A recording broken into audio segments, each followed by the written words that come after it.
विभो मिलना कृपा नहीं है, ये पुण्य है।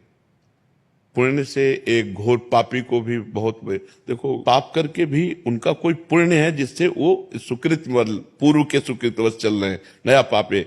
ये वैभव बढ़ना या यश बढ़ना ये भगवान की कृपा नहीं मानी जाती। भगवान की कृपा मानी जाती है अंदर का चिंतन बदलना, जिससे आपके अनंत जन्मों के संस्कार भस्म होकर और अगला जो है वो बड़ा उत्तम होगा। अंदर के चिंतन से होता है, बाहर से कुछ नहीं होता। महत्व अंदर का चिंतन। अच्छा, अंदर का चिंतन हम लोगों का स्वभाव बन गया बहिर्मुखी। बहिर्मुखी मतलब बाहर, बाहर यश कीर्ति लाभ विजय, इससे हमको सुख मिलता है। अंदर से कोई मतलब नहीं रखता कोई, कोई विरला ही अंदर से।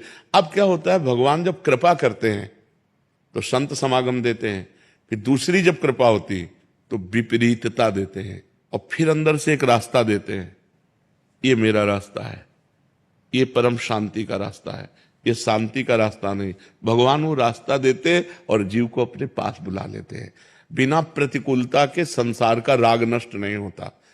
किसी को भी वैराग्य होता है तो संसार की प्रतिकूलता देखकर वैराग्य होता है। सब कुछ हमारे अनुकूल है तो हम आनंदित होकर उसका भोग करते हैं। जब हमारे ऊपर प्रतिकूलता आती है तब ठेस पहुंचती है कि इतना झूठा संसार, तो अंदर से भगवान रास्ता देते हैं, ये सही है। भगवान बिना प्रतिकूलता के इस संसार को छुड़ाने का कोई भी औषधि नहीं रखी।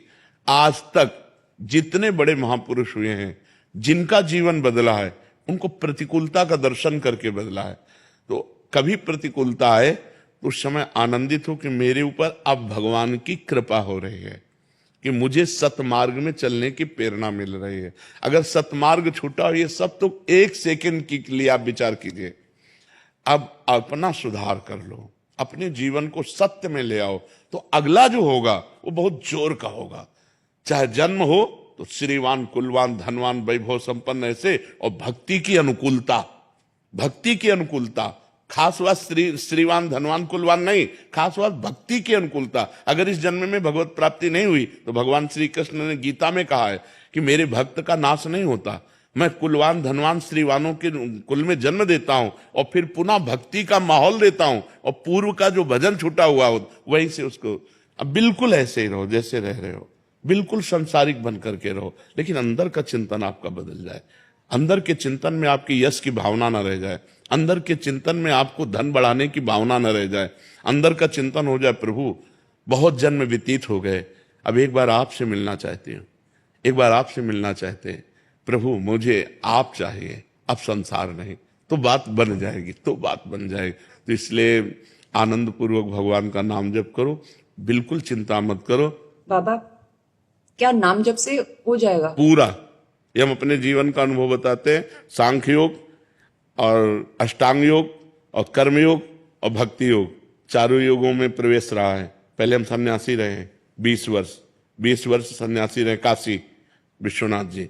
तो हम सांख्य योग, अष्टांग योग, जो अष्टांग योग है ना, अष्टांग योग कर्म योग, इन तीनों को अच्छी प्रकार जान करके और फिर भक्ति योग में आए हैं। स्वयं भगवान शंकर से बढ़कर कोई ज्ञानी तो नहीं ना, सनकादि से बढ़कर कोई ज्ञानी नहीं। वो हरिशरणम सनकादि हर समय जपते रहते हैं। भगवान शिव राम राम राम राम राम राम जपते रहते हैं। हम वृंदावनवासी प्रिया प्रीतम के उपासी, तो जो राम में राह है वही राह है, जो धा है ये रस देने वाली वस्तु है।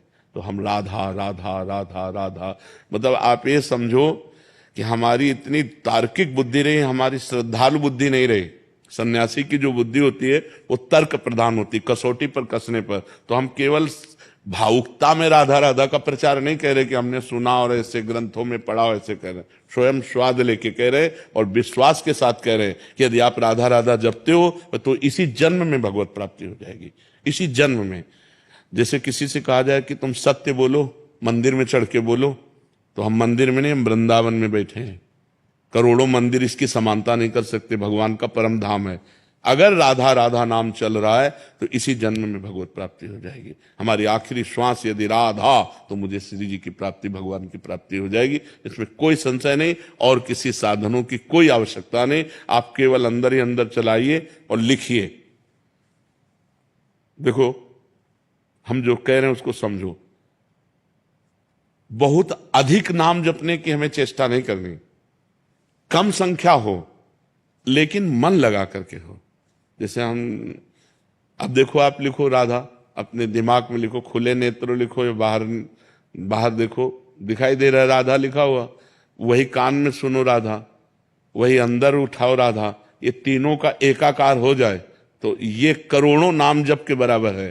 देखो, जैसे हम बोला राधा, ऐसे हम 1000 राधा नाम बोले तो हम बोला राधा, ये उपांशु है, इसे उपांशु कहते हैं। राधा राधा राधा राधा 1000 बार, ये उपांशु हुआ। अब ये ऐसे उपांशु हम 10,000 बार जप करें, अंदर देखते हुए बोले राधा, उपांशु 10,000 बार नाम जप करने का फल एक बार मानसिक में है। इतना बड़ा फल है ये। ऐसे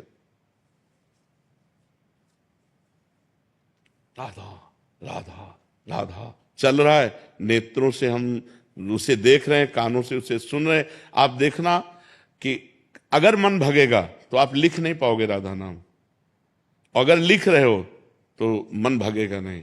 तो चाहे 10 बार लिखो, 100 बार लिखो, लेकिन एक अभ्यास बनाओ ऐसा कि कुछ समय शांति से स्नान आदि करके बैठ गए और राधा राधा लिख रहे हैं, उसी का चिंतन कर रहे हैं। इसे अपना जीवन बना लो, फिर आप परिणाम में खुद देख लेना। कोई घाटे का सौदा तो है नहीं। ठीक है,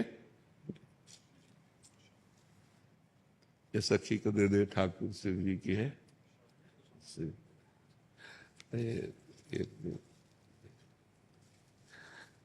खूब आनंदित रहो, नाम जप करते रहो, प्रसन्न।